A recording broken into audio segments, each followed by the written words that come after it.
So today I will tell you the uses of Azipose capsule. I'm your pharmacist, Dr. Abdur Rafe. I'm Doctor of Pharmacy. I have a specialty in pharmacy. I'm a drug expert, and you're watching Side Effects channel. So let's start.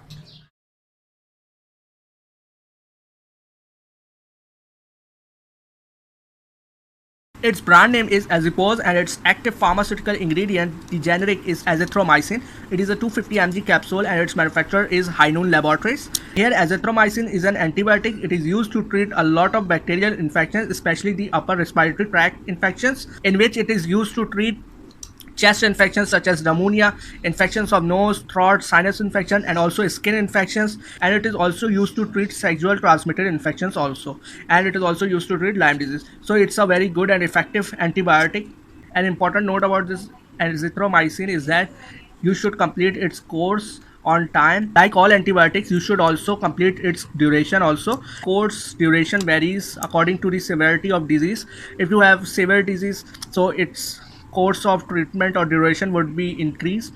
Okay, so you have to follow the course and the treatment, and do not skip any dose. Okay, otherwise it may cause resistance, which is very dangerous for the patient, as if the bacteria gets strong, then you have to take a heavy antibiotic which would have more side effects and it would be expensive too, and its duration would be increased too. So you have to use it very carefully. You should have to use it properly in order to avoid its side effects, and also follow its duration and complete its duration. The course of antibiotics, how much dose you have been prescribed, you should follow it, and do not skip it.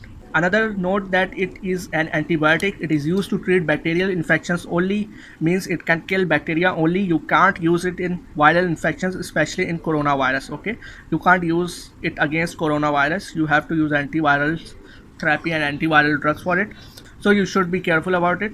Okay, you can't use it in viral infections. For viral infections there are other kind of drugs. If you want to know, you can google it also, and you can consult your pharmacist for it too. He or she will help you in it. So that's for today, and for more details about this medicine, its drug interactions, contraindications, side effects, and whether you should use it in pregnancy or not, for all of details you can consult your pharmacist for it. And do not use it without consulting your physician. Okay, take care of yourself and may you get cured from the disease you are suffering. Thank you.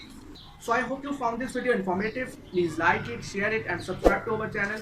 And if you have any question regarding this medicine or any kind of medicine, you can write in the comment section. And if you want this medicine, you can also write in the comment section. I will supply you too. And now take care of yourself, and always remember your pharmacist, Dr. Abdur Rafi, in your prayers.